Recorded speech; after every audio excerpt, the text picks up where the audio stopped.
स्मृतिरपि त्वय्यर्चनं चापि ते हस्तावञ्जलये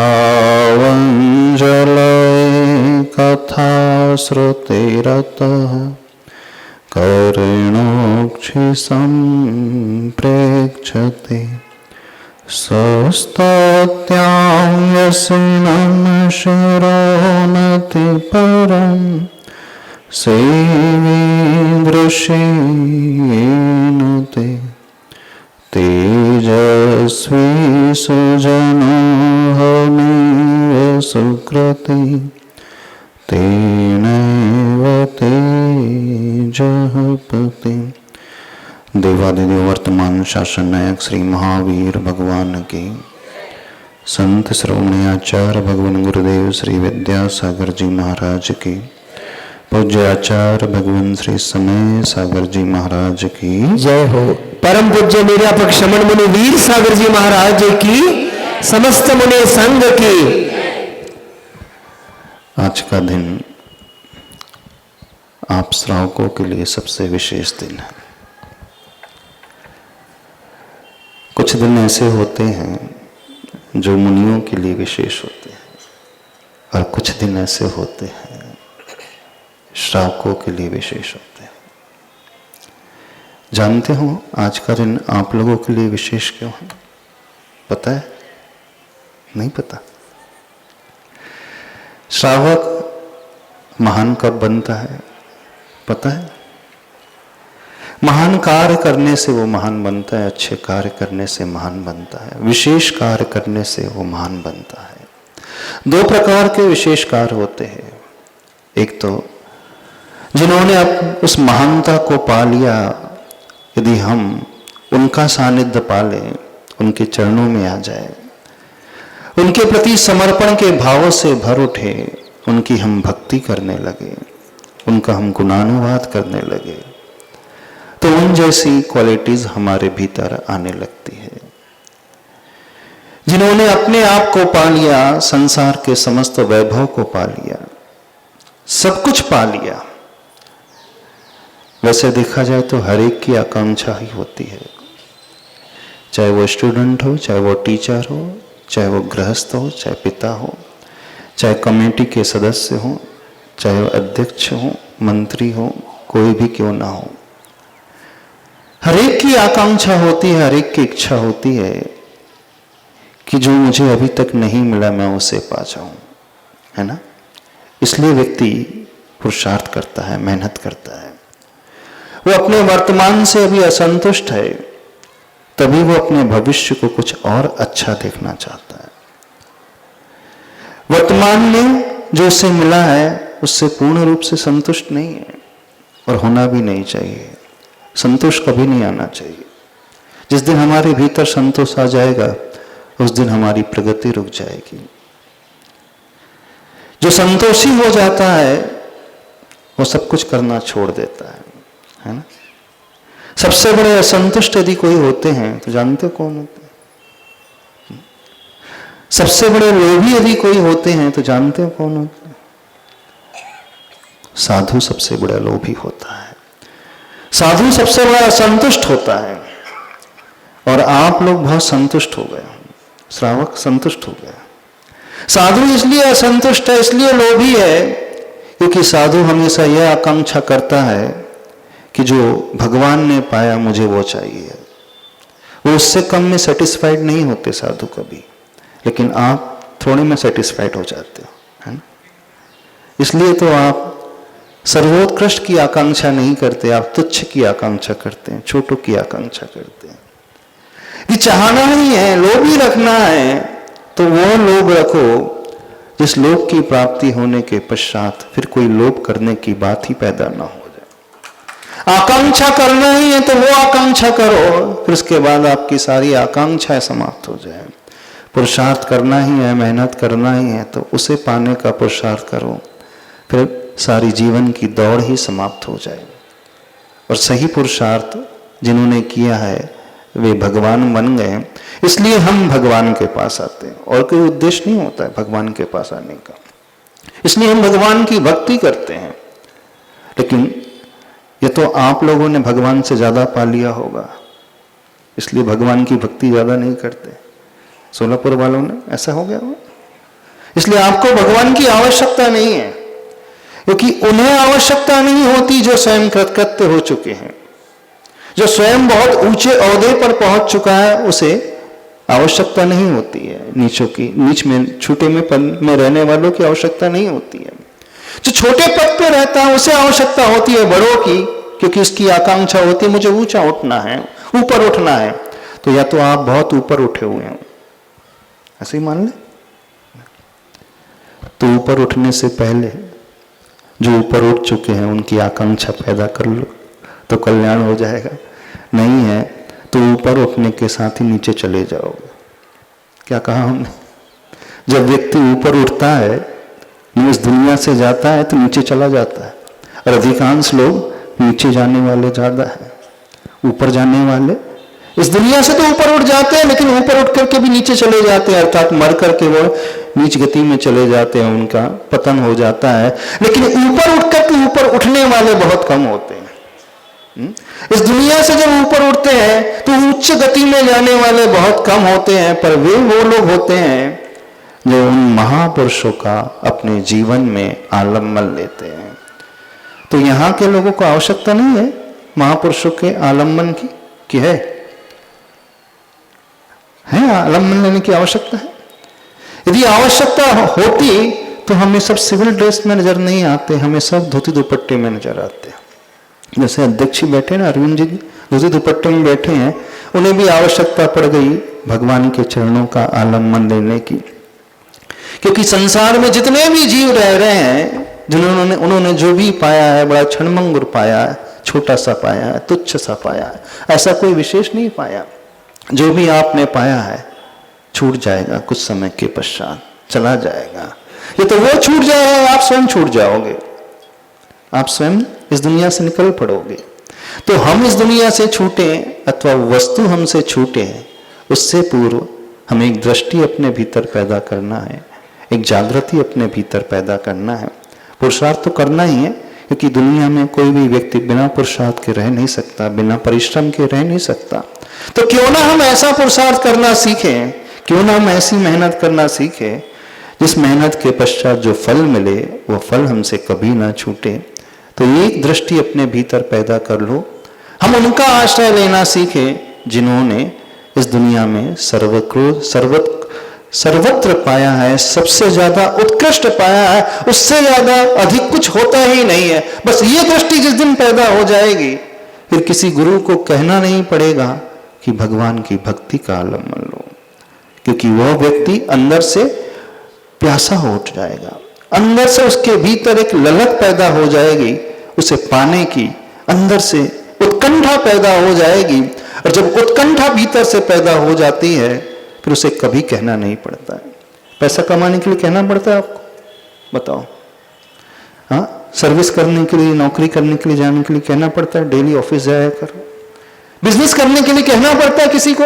नहीं कहना पड़ता है। महिलाओं को भोजन करने के लिए कहना पड़ता है? कोई नहीं कहता ना, फिर भी भोजन करने बैठ जाते हो समय से। क्यों? आप बहुत सारे कार्य अपने दुनिया में बिना किसी के कहे अपने आप करने लगते हो और समय से कर लेते हो। कौन कौन से कार्य आप समय से करते हो बताओ? किसी गुरु की प्रेरणा से आप दुकान खोलते हो, किसी गुरु की प्रेरणा से आप बिजनेस करने जाते हो, किसी गुरु की प्रेरणा से आप सर्विस करने जाते हो, किसी गुरु की प्रेरणा से आप रसोई में जाते हैं, किसी गुरु की प्रेरणा से आप भोजन करते हैं? नहीं करते। क्यों? क्योंकि इसके प्रति आपकी तीव्र उत्कंठा है, भोजन के प्रति आकांक्षा है, पैसे के प्रति आकांक्षा है। इसलिए स्वतः प्रेरित होकर के व्यक्ति स्वयं डेली कितना समय दे देता है बताओ? बिजनेस के लिए कितना समय देते हो दिन भर में? 8-10 घंटे दे देते हो, और वहां जाकर के ढेर प्रतिकूलता तो भी झेल लेते हो, कोई शिकायत नहीं होती। क्यों? सिर्फ उसका इंटरेस्ट है, उसके प्रति गहरी रुचि है, वो गहरी ललक है। तो जैसी आपकी ललक पैसे कमाने के प्रति है, जैसे आपकी ललक भोजन के प्रति है, जैसे आपकी ललक रसोई के प्रति है, जैसे आपकी ललक अपने परिवार के प्रति है, बस इतना कहना है, वैसी ललक उन महान पुरुषों के प्रति लगा लो फिर किसी गुरु को प्रेरणा देने की आवश्यकता नहीं होगी। बस इतना ही अंतर है और कुछ नहीं करना पड़ता है। धर्म सीखने के लिए कुछ नहीं करना पड़ता है। क्रियाएं तो व्यक्ति सीख जाता है, पैसा कमाना वो सीख जाता है, बिजनेस करना वो सीख जाता है, नौकरी वो स्वयं सर्च कर लेता है, सब कुछ हो लेता है। लेकिन सबसे जो मूल तत्व की आवश्यकता होती है, अंदर की उत्कंठा।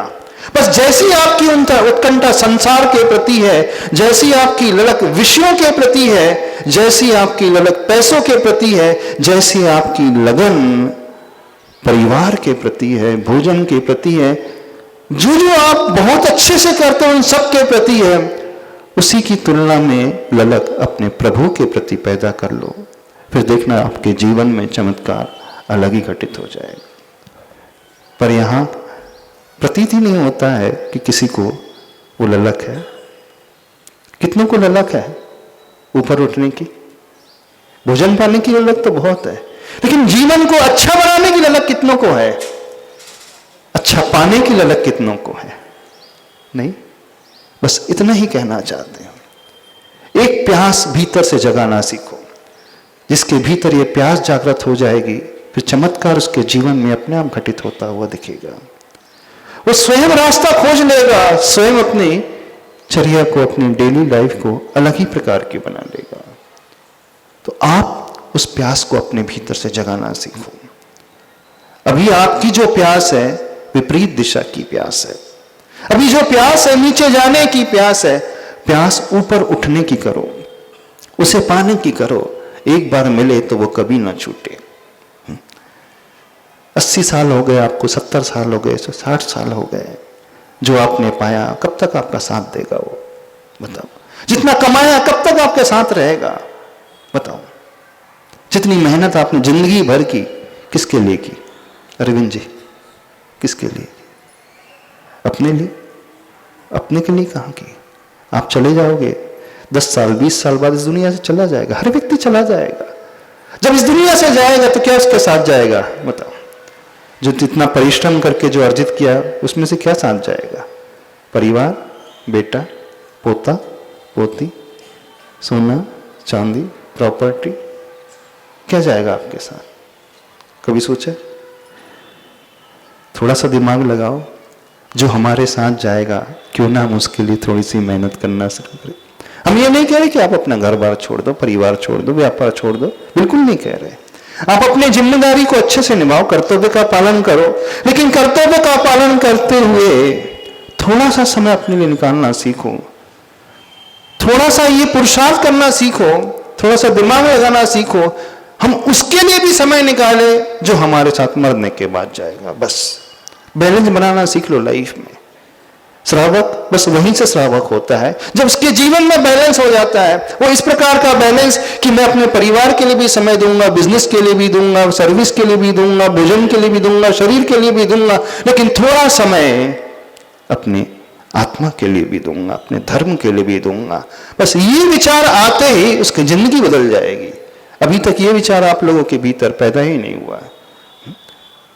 जो पूरा ये विचार पैदा कर लेता है वो आप लोगों के बीच से उठ करके यहाँ आ जाकर के बैठ जाता है, साधु बन जाता है। लेकिन जो पूरा यही नहीं विचार करता है वो इतना तो अवश्य करता है कि परिवार के साथ साथ वो अपनी आत्म कल्याण के बारे में भी सोचेगा। अपने आत्मा को ऊपर उठाने के लिए हमें प्रभु की आवश्यकता होती है, अपने आत्म कल्याण के लिए हमें गुरु की आवश्यकता होती है, उनका आश्रय लेने की आवश्यकता होती है, उनकी भक्ति करने की आवश्यकता होती है। हम भगवान के लिए भक्ति नहीं करते। आपने जो मंदिर बनाया है भगवान के लिए नहीं बनाया, आपने मंदिर अपने कल्याण के लिए बनाया है। आपने जो भी कार्य किए हैं इसमें, चाहे आपने एजुकेशन सोसाइटी बनाई है, कॉलेजेस बनाई हैं, बच्चों के कल्याण के लिए नहीं है। बच्चे तो सिर्फ निमित्त होते हैं, उनके माध्यम से हम अपना कल्याण करते हैं। जब हम किसी की हेल्प करते हैं तो उनके माध्यम से हम अपने आप को ऊपर उठाते हैं। जब हम भगवान की भक्ति करते हैं तो भगवान की भक्ति के माध्यम से हम अपने जीवन को परिष्कृत करते हैं, ऊपर उठाते हैं। तो ये प्रभु, ये गुरु, दुनिया में होने वाले जितने भी अच्छे काम हैं ये सिर्फ निमित्त होते हैं, इससे ज्यादा कुछ नहीं होते हैं। इनका आश्रय लेकर के हम अपने आत्मा का कल्याण का विचार मन में लाते हैं और वहीं से हमारे आत्मा का कल्याण प्रारंभ हो जाता है। क्या करना है बोलिए यहाँ के लोगों को? थोड़ा सा समय निकालोगे किसके लिए? धर्म के लिए नहीं, धर्म के लिए बिल्कुल नहीं निकालना, भगवान के लिए बिल्कुल नहीं निकालना। आप भगवान पे एहसान नहीं करोगे, भगवान की भक्ति करोगे तो भगवान पे एहसान नहीं करने वाले। भगवान का अभिषेक करोगे तो भगवान पे एहसान करोगे। कुछ लोग सोचेंगे हाँ भगवान का एहसान, भगवान पे एहसान कर देंगे, वो मूर्ति थोड़ी सी काली हो गई ना, धूल लग गई, मिट्टी लग गई, उसकी थोड़ा सी सफाई हो जाएगी। ऐसा मंदिर जो है मटमैला हो गया है, मंदिर में आकर के सेवा करेंगे तो मंदिर की सफाई हो जाएगी। अरे आप किन पे एहसान कर रहे हो? उन पे एहसान बिल्कुल नहीं कर रहे हो। जब आप गुरु के पास आते तो गुरु पे एहसान नहीं करते हैं, हम अपने ऊपर एहसान करते हैं।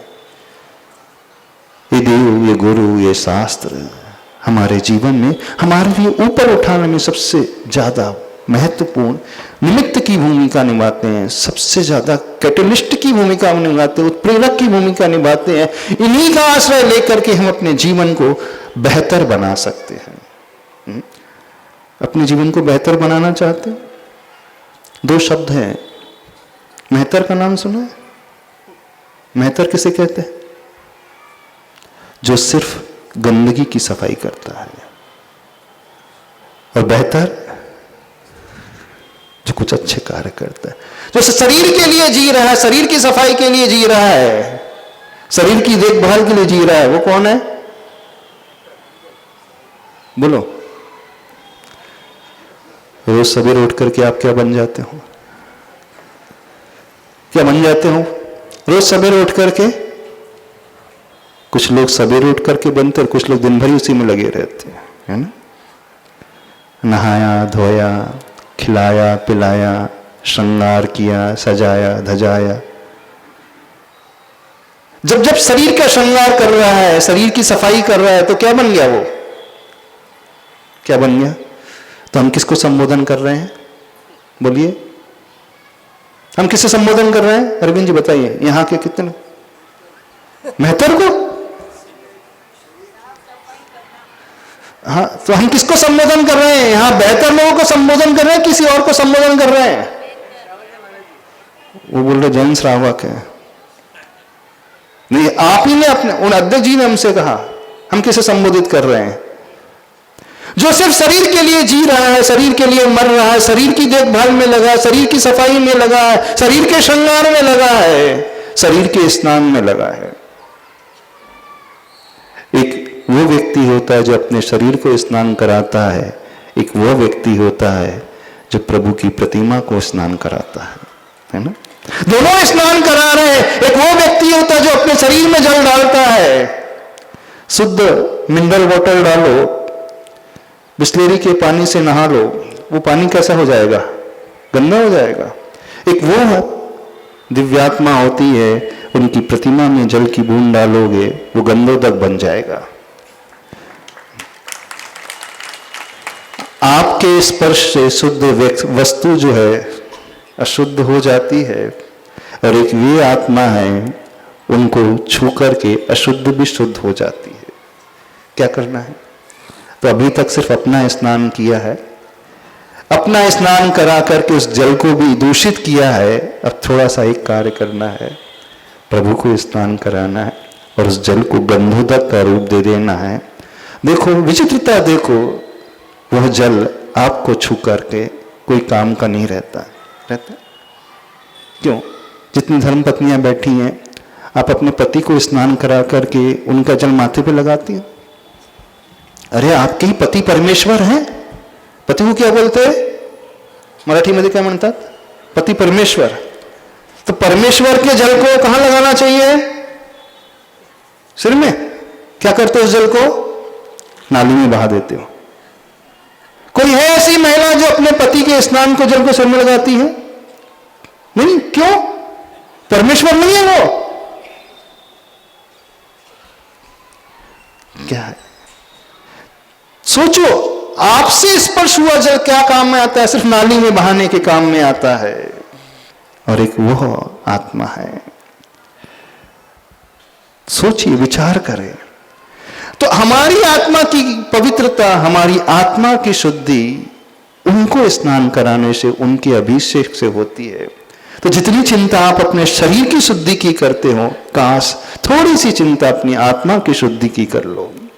आत्मा की शुद्धि की चिंता का अर्थ है उस कार्य को अपने जीवन में करना सीखो जिस कार्य से आप आने वाले भाव में भी उस पुण्य को, उस धर्म के कार्य को साथ में लेकर के जा सको। कर लोगे?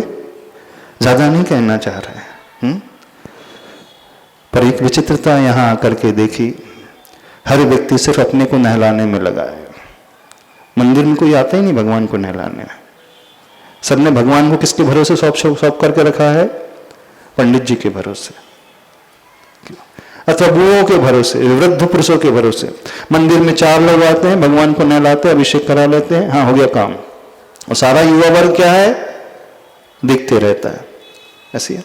तो एक नियम ले लो, घर में है, बच्चे को नहलाओगे और आप सिर्फ देखोगे, स्वयं स्नान नहीं करना है ना। क्या होगा? क्या देखने से पेट भर जाएगा? नहीं भरेगा। देखने से शरीर की सफाई हो जाएगी? नहीं होगी। तो स्वयं कार्य करने से उसकी प्राप्ति होती है। भूख की शांति जो होती है स्वयं भोजन करने से होती है। तो जो आपके आवश्यक कार्य हैं उसे करना सीखो, तब आपकी जिंदगी बेहतर बनेगी। अन्यथा आपकी जिंदगी कैसी है? बोलिए संजय जी, अध्यक्ष जी, आप हाँ, कैसी जिंदगी है?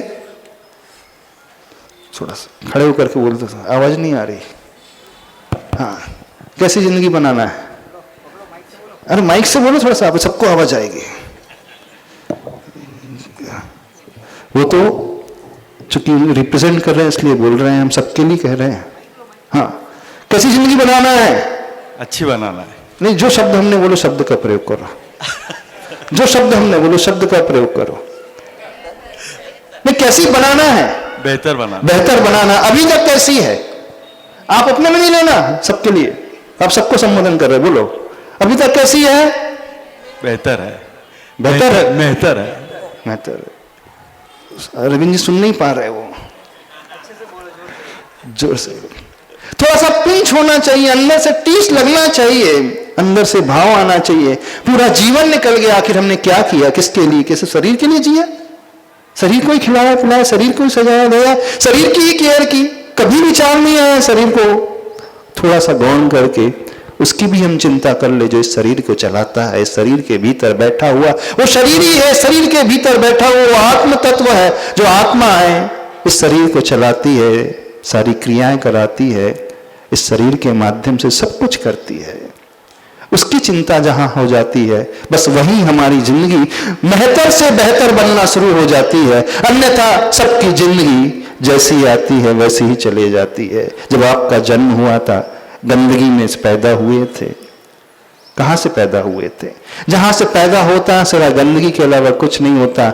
जन्म होने के बाद जब वो खेलना शुरू होता है तो गंदगी में ही रहता है। वो छोटा सा बालक है, थोड़ा सा और बड़ा हो जाता है, उस गंदगी को छोड़ देता है, शरीर की दूसरी गंदगी की सफाई में लग जाता है, थोड़ा और बड़ा हो जाता है, उस गंदगी को छोड़ करके तीसरी गंदगी में लग जाता है, थोड़ा और बड़ा हो जाता है, वृद्ध हो जाता है, फिर उसी गंदगी में आ जाता है। जन्म से लेकर क्या कहें, गर्भ से लेकर जन्म से लेकर बाल्य अवस्था, बाल्य से युवावस्था, प्रौढ़ अवस्था, वृद्धावस्था, सिर्फ गंदगी गंदगी गंदगी के अलावा कुछ करता ही नहीं है।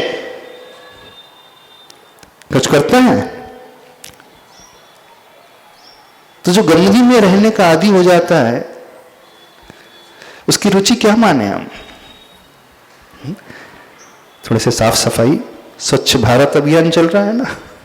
हाँ, स्वच्छ भारत अभियान चल रहा है तो थोड़े स्वच्छ आत्म अभियान भी चलाना सीखो। बाहर की सफाई की चिंता बहुत की है, थोड़े से अंतरंग की सफाई की चिंता करना सीखो। जिंदगी बेहतर से बेहतर जब बनना शुरू हो जाएगी, वो तो बाद में बनेगी, लेकिन जब विचार पहले पैदा होगा, वो भाव हमारे भीतर पहले पैदा होगा, तब हमारा जीवन बहुत सुंदर बनता है। ज्यादा नहीं कहना चाहते हैं, समय हो रहा है। आज के दिन जो युवा वर्ग है, बच्चे लोग बैठे हैं, महिला है, पुरुष वर्ग, एक संकल्प लेकर के जाना। ले सकते हैं एक संकल्प?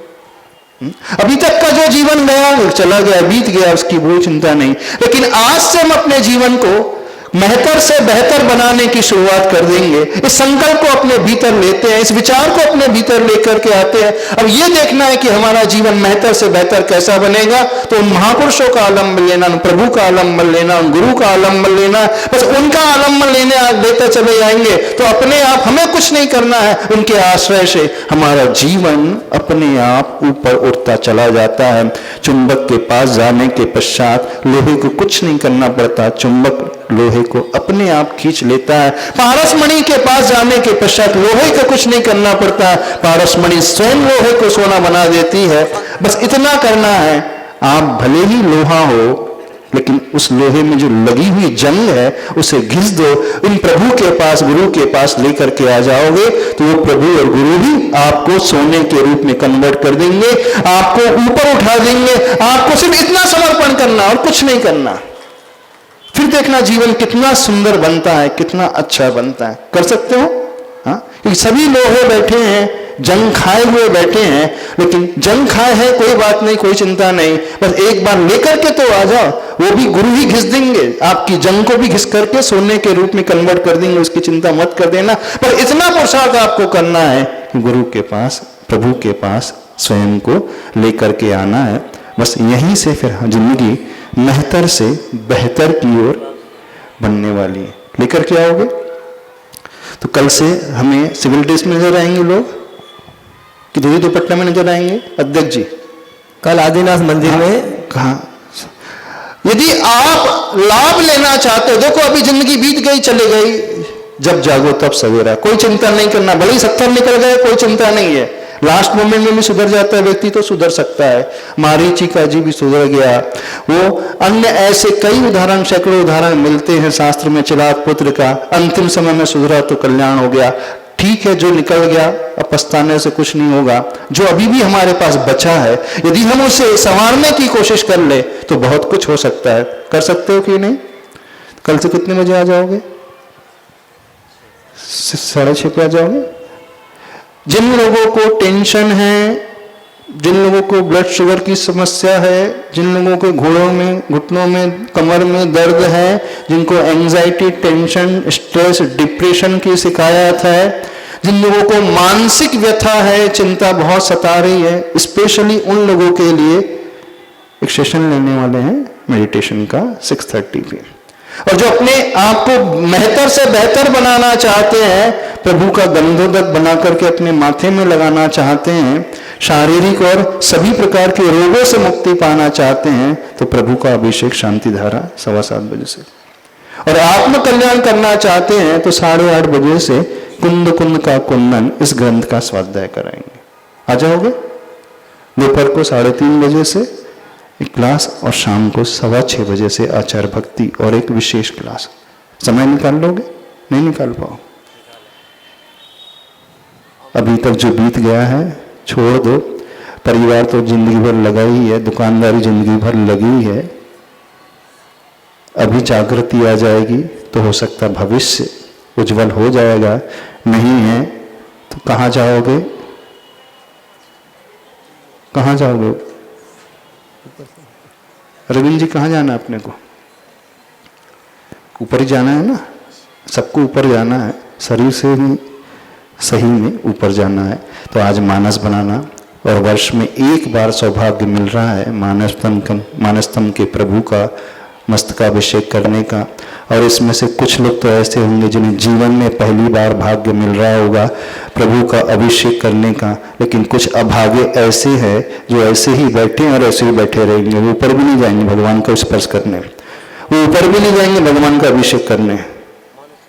देखो क्या गजब का मान स्तंभ है, और जो प्रतिमा दिख रही है गजब की दिख रही, अद्भुत प्रतिमा है। तो ऐसे अद्भुत प्रतिमा का गंधोदक बना लेना, उस गंधोदक को अपने माथे पर लगा करके जाना और अपने हाथों से बना करके जाना। उधार का, दूसरे का नहीं लेना, पड़ोस का नहीं लेना, स्वयं बना करके जाना और शुद्ध वस्त्र पहन करके अभिषेक करना। करोगे ना? बोले देवादिदेव श्री महावीर भगवान की। महावीर भगवान अंदर के भी बहुत अतिशयकारी, अद्भुत है। तो हम कृतज्ञ